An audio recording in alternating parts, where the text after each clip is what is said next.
প্রথমে আমরা একটি বাড়ি দেখতে পাই, যেখানে সেমেদি নামে একজন ব্যক্তি ফজরে নামাজ আদায় করছিল। নামাজ শেষ করে সে তার মেয়েকে নামাজের জন্য ডাকতে যায়, যার নাম হলো রাহায়ু। রাহায়ু অজু করতে বাইরে আসে এবং অজু করার সময় সে তার আশেপাশে কারো উপস্থিতি অনুভব করতে পারে, কিন্তু কাউকেই সে দেখতে পায় না। এরকম অবস্থায় সে তাড়াতাড়ি অজু করে ঘরে চলে আসে এবং নামাজ পড়তে থাকে। হঠাৎ করে পাশের ঘর থেকে গোংরানোর শব্দ পেয়ে দৌড়ে পাশের ঘরে গেলে দেখতে পায় মাস্ক পরা দুজন মানুষ তার বাবাকে মারধর করছে। এসব দেখে রাহায়ু তার বাবাকে বাঁচাতে যেতে চাইলে ওই মাস্ক পরা দুজন লোকের মধ্যে একজন রাহায়ুকে আটকালে রাহায়ু কামড় দিয়ে তার গালের মাংস তুলে নেয় এবং তার বাবার দিকে যেতে চাইলে অন্য মাস্ক পরা ব্যক্তিটি রাহায়ুকে ছুরি দিয়ে আঘাত করে এবং রাহায়ু নিচে পড়ে যায়। আর সেই সময় ওই দুজন মাস্ক পরা লোক পশুর মতো সেমেদির মাথা কেটে ফেলে। রাহায়ুর এসব দেখে কান্না করা ছাড়া আর কিছুই করার ছিল না। এই ঘটনার বেশ কিছু মাস পরের দৃশ্য আমরা দেখতে পাই। রাহায়ু তার মা এবং ভাইয়ের সাথে অন্য একটি গ্রামে বাস করছিল। রাহায়ু সেখানকার একটি কাপড়ের দোকানে কাজ করত।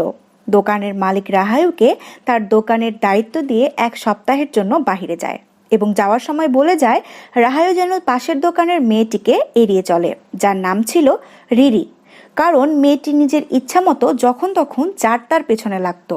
এমন সময় দোকানে একটি ছেলে আসে এক বস্তা কাপড় নিয়ে, যার নাম রাতমান। রাতমান রাহায়ুকে পছন্দ করত, কিন্তু সে সেটা তাকে বলতে পারত না। রাহায়ু তার দোকানের কাজ শেষ করে ছোট ভাইয়ের জন্য একটি খেলনা কিনে বাড়িতে আসে। বাড়িতে এলে সে দেখতে পায় তার মা তার আঙ্কেলের সাথে কথা বলছিল, যার নাম ছিল সেন্টোট। সেন্টোট মূলত রাহায়ুদের বাড়িটা বিক্রি করার কথা বলছিল, কিন্তু রাহায়ুর এই ব্যাপারটা পছন্দ হয় না। এজন্য তার মা বাড়ি বিক্রির জন্য না করে দেয়। এর পরের দৃশ্যে আমরা রাহায়ুকে কিছু কলা নিয়ে পাশের বাড়িতে যেতে দেখি, যেখানে একটি বয়স্ক লোক থাকতো, যার নাম মিস্টার সরো। সেখানে গিয়ে রাহায়ু সাপের মতো দেখতে একটি অদ্ভুত লাঠি দেখতে পায়। সে যখন লাঠিটাকে দেখতে থাকে, হঠাৎ করেই সেই সময় মিস্টার সরো সেখানে চলে আসে এবং বলে, এটা একটা পবিত্র লাঠি, যেটা তোমার বাবা আমাকে দিয়েছিল সুরক্ষার জন্য। তিনি আরও বলেন, সেন্টোর তোমাদের বাড়িটা বিক্রি করার কথা স্থির করে ফেলেছে। আমি জানি এজন্য তুমি তাকে পছন্দ করো না। যদি তোমাদের বাড়িটা বিক্রি করে দিতে হয়, তাহলে তোমরা তোমাদের পুরনো সেই বাড়িতে গিয়ে থাকতে পারো, যেখানে তুমি ছোট থেকে বড় হয়েছো, আর সেটি বাজারের ঠিক পেছনে। রাহায়ু ধীরে ধীরে সেই বাড়িটার দিকে যেতে থাকে, যেখানে এখন শুধু প্রার্থনা করা হয়। ঠিক সেই সময় সেই বাড়িতে একটা ছেলে নামাজ পড়ছিল, আর তার নামাজ পড়ার সময় পেছন থেকে তার ঘাড়ে বারবার কেউ যেন হাত রাখছিল। ব্যাপারটি বুঝতে পেরে ওই ছেলেটি নামাজের দোয়াগুলো জোরে জোরে পড়তে শুরু করে। ঠিক ওই সময় রাহায়ু নামাজ পড়ার জন্য সেখানে অজু করতে থাকে। হঠাৎ করে বিদ্যুৎ চলে যায় এবং পুরো ঘর অন্ধকার হয়ে যায়। ভেতরে নামাজ পড়তে থাকে সেই ছেলেটি অনুভব করে তার পেছনে অনেকগুলো জিন তার সাথে নামাজ পড়ছে। তখন সে ভয়ে ভয়ে হঠাৎ পেছনে তাকালে সে দেখতে পায় সেখানে কেউ নেই। তখন সে দৌড়ে সেখান থেকে পালিয়ে যায়। সেই সময় রাহায়ু ভেতরে আসে নামাজ পড়ার জন্য। এসে সে ঘরের আলো জ্বালানোর চেষ্টা করে। সে সময় সে অনুভব করে তার পেছনে কেউ একজন দাঁড়িয়ে আছে। যখন সে ঘরের লাইটটা অন করে পেছনে তাকায়, তখন সে তার পেছনে কিছুই দেখতে পায় না। সে যখন নামাজে দাঁড়ায়, তখন সে অনুভব করতে পারে তার সাথে দ্বিতীয় কেউ যেন নামাজের সূরা পাঠ করছে। হঠাৎ করে সেই ঘরটি পুরো অন্ধকার হয়ে যায়। রাহায়ু বুঝতে পারে তার পেছনে দাঁড়িয়ে আছে অনেকগুলো জিন, তারা তার সাথে সাথেই নামাজ পড়ছিল। রাহায়ু যখন সেখান থেকে পালাতে চায়, হঠাৎ করে সে পর্দার মধ্যে পেঁচিয়ে যায় এবং হঠাৎ করে সে যেন তার ছোটবেলায় ফিরে আসে। সেখানে রাহায়ু দেখতে পায় তার বাবা একটা শয়তানে পরিণত হয়েছে এবং তার মুখ থেকে একটি সাপ বের হয় এবং সেই সাপটি সামনে শুয়ে থাকা সেই লোকটির ভেতর থেকে আরেকটি সাপ বের করে সেই সাপটিকে ধ্বংস করে ফেলে। সাপটি ধীরে ধীরে রাহায়ুর কাছে যায়, আর রাহায়ু সাপটিকে ধরতেই যাবে, ঠিক সেই সময় সেমেদি সেখানে এসে সাপটিকে ধরে ফেলে এবং সাপটি একটি লাঠিতে পরিণত হয়। এসব দেখে রাহায়ু সেখান থেকে পালাতে শুরু করে এবং সে যেন হঠাৎ করে আবার বর্তমানে ফিরে আসে। পরের দিন বাজারে সবাই যখন রাহায়ুর দোকান থেকে কাপড় কিনতে যাচ্ছিল, তখন পাশের দোকানের সেই মেয়ে রিরি রাহায়ুকে উল্টাপাল্টা কথা বলতে থাকে। রাহায়ুর বাবা একজন জাদুকর ছিল, এই ব্যাপারটা নিয়ে অনেক কথা বলতে থাকে। তখন হঠাৎ করে রাহায়ুর মধ্যে একটা শয়তান ভর করে এবং সে রিরিকে মারতে যায়। সবাই তার এই ভয়ঙ্কর চেহারা দেখে ভয় পেয়ে যায়। সেই সময় সেখানে রাতমান আসে এবং তাকে শান্ত করে। রাতে রাহায়ুর মা তাকে বাজারে ঘটে যাওয়া ঘটনার ব্যাপারে জিজ্ঞাসা করলে রাহায়ু এড়িয়ে যায়। তার মা আবারও জিজ্ঞাসা করে রাহায়ু সেই নামাজের ঘরে গিয়ে নামাজ পড়েছিল কিনা এবং নামাজ পড়ার সময় সে কারো দ্বারা বিরক্ত হচ্ছিল কিনা। কিন্তু রাহায়ু উত্তর দেয় তাকে কেউ বিরক্ত করেনি। তখন রাহায়ুর মা রাহায়ুকে বলে সে যদি তাদেরকে অনুভব করে তাহলে যেন আউযুবিল্লাহ পড়ে বাম দিকে 3 বার থুতু দেয়, এতে তারা তার কোনো ক্ষতি করবে না। পরের দিন রাহায়ু যখন আবার সেই ঘরে নামাজ পড়ার জন্য আসে, সে দেখতে পায় একজন লোক নামাজ পড়ছে আর তার ঘাড়ে চেপে বসে আছে ভয়ঙ্কর এক জিন। এসব দেখার পরেও সে আবার অজু করে নামাজ পড়তে আরম্ভ করে এবং হঠাৎ করে সে দেখতে পায় তার সামনে একজোড়া পা, যা কোনো মানুষের তো ছিল না। রাহায়ু তখন ভয়ে ভয়ে আউযুবিল্লাহ পাঠ করে তার বাম দিকে 3 বার থুতু দিয়ে যেই সামনের দিকে তাকায়, হঠাৎ করে তার সামনে সে দেখতে পায় ভয়ঙ্কর এক জিনের কাটা মাথা। সে যখন চিৎকার করে সেখান থেকে পড়ে যায়, সে বুঝতে পারে অনেকগুলো জিনের গায়ের ওপর সে শুয়ে আছে এবং সেই জিনেরা তাকে নিজেদের দিকে টানতে থাকে।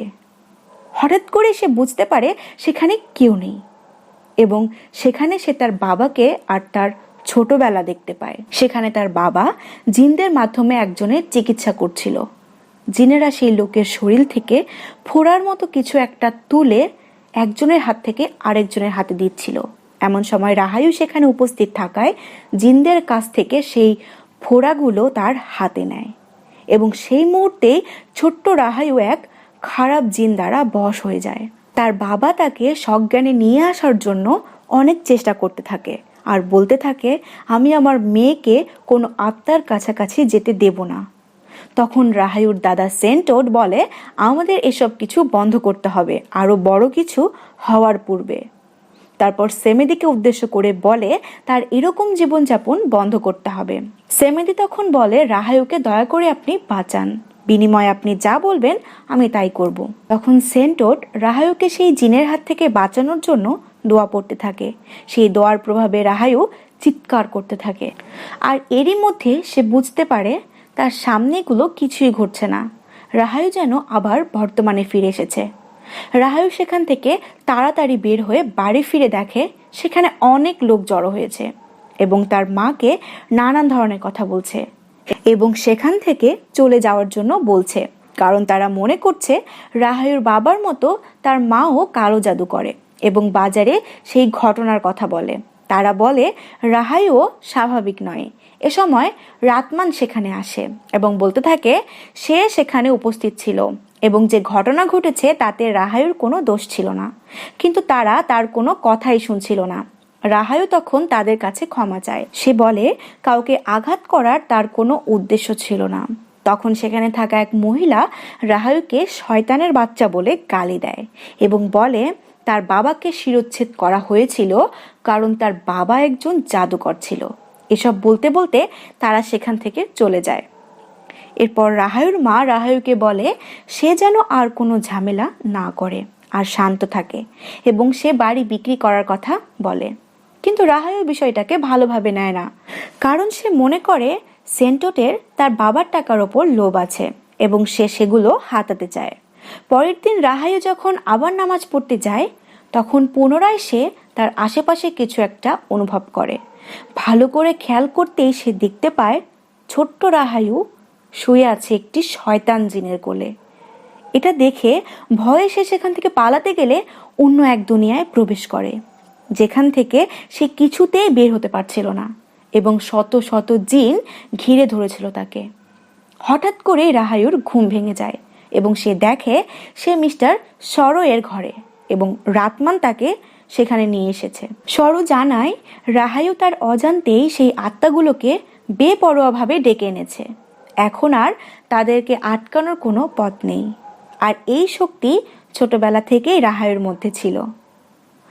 রাহায়ুর বাবা রাহায়ুর ওপর ঝাড়ফুঁক করেছিল যাতে তাকে শয়তান জিনদের থেকে দূরে রাখতে পারে, কিন্তু সেই শয়তান জিনগুলো এখনও তার পিছু ছাড়েনি। এরপর রাহায়ু তার এবং তার ছোট ভাইয়ের ছবি দেখতে দেখতে টেবিলের ওপরই ঘুমিয়ে পড়ে। ঠিক তখনই আমরা দেখতে পাই তার মাথায় হাত বোলাচ্ছে একটা শয়তান জিন। হঠাৎ তার ঘুম ভেঙে গেলে সে বমি করতে থাকে। এদিকে এক মহিলা রিরির মায়ের দোকান থেকে ফুল না কিনে রাহায়ুর মায়ের দোকান থেকে ফুল কেনায় রিরির মা রেগে যায় এবং রাহায়ুর মায়ের দোকানে সব কিছু ফেলে দেয় এবং নানা রকম উল্টাপাল্টা কথা বলতে থাকে। এ সময় হঠাৎ করে রাহায়ুর পায়ের কাছ দিয়ে একটি সাপ রিরির মায়ের দিকে যায়। এর ফলে রিরির মা অসুস্থ হয়ে পড়ে এবং তার পায়ে ভয়ঙ্কর ক্ষত হয়ে পচন ধরতে আরম্ভ করে। এসব দেখে গ্রামবাসীরা আবারও রাহায়ুদের বাড়ি গিয়ে ঝামেলা করতে থাকে। তারা মনে করে রাহায়ুর মাও কালো জাদু করে এবং তার কারণেই এসব হচ্ছে। এরপর সেখানে মিস্টার সরো আসে এবং তাদের থামতে বলে। তিনি বলে, এখানে কেউ নির্দোষ না, তাই নির্দোষ হওয়ার ভান করো না। আমি দেখেছি তোমাদেরকে এক আত্মার সাহায্য নিতে। তখন সবাই চুপ হয় এবং যাওয়ার সময় বলে যায়, এরপর যদি কিছু হয় তার জন্য দায়ী থাকবে একমাত্র সরো।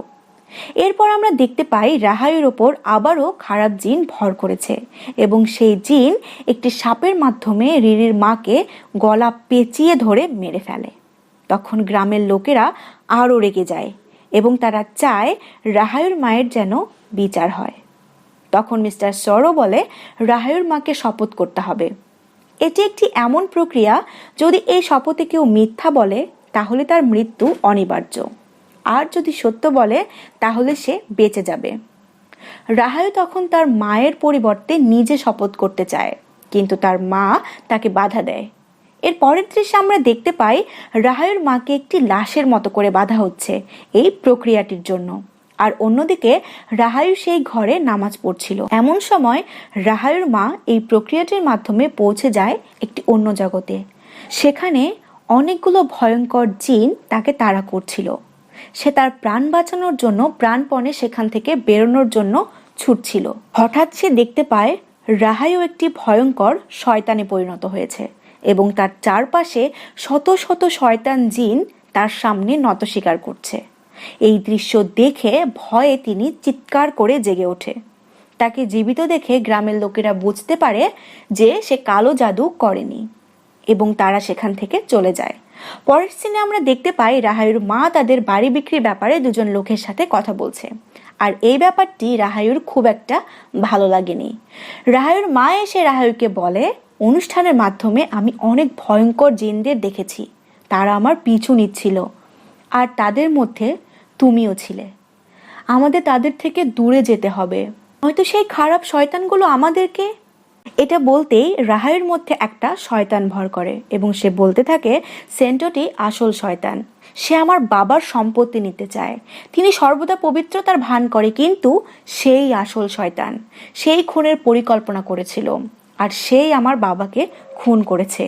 যেদিন প্রতিবেশীরা আমাদের বাড়ি থেকে বের করতে চাচ্ছিল, তাদের মধ্যে একজন ছিল যার মুখে ক্ষত ছিল। ওই ক্ষত আমিই করেছিলাম, আর তাকে সেন্টোট চিনত। সেন্টোটকে বিশ্বাস করা বন্ধ করো, নয়তো তোমার ভাগ্য শেষ হবে আমার আসল মায়ের মতো। এটা বলে সে মাটিতে পড়ে যায় এবং পরদিন আমরা দেখতে পাই রাহায়ুকে তার দোকানের মালিক কাজ থেকে বের করে দিয়েছে, যার কারণে রাহায়ু মানসিকভাবে প্রচণ্ড ভেঙে পড়ে, কারণ এত অপবাদ, এত তিরস্কার সে আর সহ্য করতে পারছিল না। সে প্রচণ্ড ভেঙে পড়ে এবং কাঁদতে থাকে। এ সময় হঠাৎ তার সামনে তার বাবার কাটা মাথা গড়িয়ে আসে এবং এটা দেখে রাহায়ু আরও জোরে জোরে কাঁদতে শুরু করে এবং ঠিক ওই সময় রাহায়ুর মধ্যে একটা শয়তান ভর করে এবং তার মুখ থেকে দুটো সাপ বের হয়। একটি যায় রাহায়ুদের বাড়িতে, আরেকটি সেই দোকানে যেখানে রাহায়ু কাজ করত, এবং সাপটি তার মালিকের ওপর আক্রমণ করে। এদিকে রাহায়ুর ছোট ভাই তার মায়ের কাছে পানি খেতে চাইলে তার মা দেখতে পায় তার ছেলের ঘাড়ের ওপরে একটি সাপ রয়েছে। তখন তিনি ওই সাপটাকে মারতে আরম্ভ করে। এর মধ্যে রাহায়ুর জ্ঞান চলে আসে এবং সবকিছু বুঝতে পেরে সে দৌড়ে বাড়ি আসতে থাকে। এসে তার মাকে আটকাতে চাইলে তার মা তাকে ধাক্কা দিয়ে ফেলে দেয় এবং আবারও সাপটাকে উঠিয়ে দেয়ালের সাথে আছাড় মারতে মারতে মেরে ফেলে। আর তারপরেই সে বুঝতে পারে সাপ ভেবে এতক্ষণ ধরে আছড়ে আছড়ে যাকে সে মেরেছে সে আর কেউ নয়, তারই নিজের ছেলে। এটা বুঝতে পেরে সে তার ছেলেকে ধরে চিৎকার করে কাঁদতে থাকে আর বলতে থাকে, আমি মরারই যোগ্য। এরপর আমরা দেখতে পাই রাহায়ুর মা তার গলায় দড়ি দিয়ে আত্মহত্যা করে। রাহায়ু চেষ্টা করেও তার মাকে বাধা দিতে পারে না। পরের দৃশ্যে আমরা দেখতে পাই রাহায়ুকে তার দাদা সেন্টোট তার সাথে করে আল জান্না বোর্ডিং স্কুলে নিয়ে এসেছে এবং সেন্টোটের স্ত্রী রাহায়ুর দেখাশোনা করছিল। সেন্টোটের স্ত্রী রাহায়ুকে বলে সেন্টোট তার বাবাকে নিজের ছেলের মতোই দেখত আর সেন্টোট নিজেও অনেক ধনী, যার কারণে কখনোই তার রাহায়ুর বাবার সম্পদের কোনো প্রয়োজন ছিল না। সেই সাথে আমরা আরও জানতে পারি তিনি নিজেও রাহায়ুর মতোই ছিল। তার জন্য তার পরিবার সহ অনেক মানুষই সমস্যায় পড়েছিল। তখন সেন্টোট তাকে সাহায্য করেছিল এসব কিছু থেকে বের করে আনতে। রাতে যখন সবাই ঘুমাচ্ছিল তখন হঠাৎ সেন্টোটের স্ত্রী তার স্বপ্নে দেখে রাহায়ুর ছোট ভাই আজি তাকে কিছু বলার চেষ্টা করছে। এ সময় তার ঘুম ভেঙে গেলে তিনি সেন্টোটকে জাগিয়ে বলে তাকে অবশ্যই প্রার্থনা ঘরে যেতে হবে এবং সাপের মতো দেখতে লাঠিটাকে খুঁজে বের করতে হবে। পরের দিন সকালে সেন্টোট সেখানে যায় এবং খুঁজতে খুঁজতে সেখানে কালো জাদু করা মাথার খুলি এবং তার সাথে রাহায়ুর একটি ছবি পায়।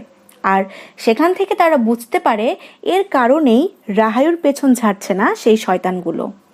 তাই রাহায়ুর ভেতর থেকে সেই শয়তানকে বের করার জন্য রাহায়ুর ওপর এক্সরসিজম করার প্রস্তুতি নেওয়া হয় এবং রাহায়ুর অনুমতি চাওয়া হয়, কারণ এই প্রক্রিয়াটি সম্পন্ন করতে রাহায়ুর অনুমতির প্রয়োজন। কিন্তু রাহায়ু সেখানে গালে ক্ষত হওয়া সেই ছেলেটিকে দেখতে পায় এবং তাকে দেখা মাত্রই রাগে তার চোখ লাল হয়ে যায় এবং সে বলতে থাকে তার মধ্যকার আত্মাকে সে যেতে দিতে রাজি নয়। আর সেই মুহূর্তে সেন্টোট সেই অদ্ভুত দেখতে লাঠিটা তার সামনে আগুনের মধ্যে ফেলে দেয় এবং সাথে সাথে রাহায়ুর মধ্যে শয়তান পুরোপুরিভাবে ভর করে এবং হাওয়ায় ভাসতে আরম্ভ করে আর বলতে থাকে সেন্টোট আমার বাবাকে খুন করেছে এবং সে এই খুনের ব্যাপারে আগে থেকেই জানে। কিন্তু সেন্টোট এখানে রাহায়ুকে আসল সত্যটা বলে। তিনি বলে মিস্টার সরো ষড়যন্ত্র করে তার ছেলে এবং তার ছাত্রকে লোভ দেখিয়ে এই কাজ করতে বাধ্য করেছিল। সে ষড়যন্ত্র করেছিল সেমেদির ঘর থেকে এই লাঠিটা চুরি করার এবং আরও একটি ষড়যন্ত্র করেছিল সেমেদিকে মেরে ফেলার। কিন্তু সেন্টোটের ছেলে এ ব্যাপারে কিছুই জানতো না এবং পরে সে তার বাবার কাছে এসে অনেক মাফ চায়।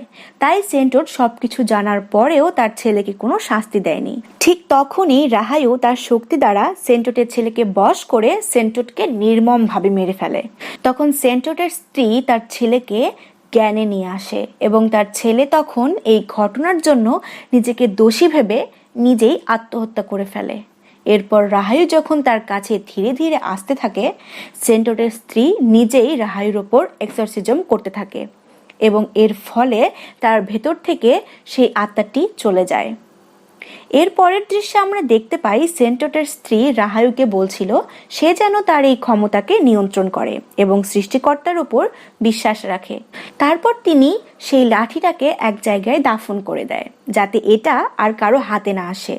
আসলে এই লাঠিটা ছিল একটি বিশেষ ক্ষমতা সম্পন্ন লাঠি যার দ্বারা আত্মাদের বশ করা যেত এবং রাহায়ুর বাবা এই লাঠির দ্বারাই আত্মাদের বশ করত এবং লোকদের চিকিৎসা করত। আর এই সব কিছুর জন্য মিস্টার সরোই সেমেদিকে উৎসাহ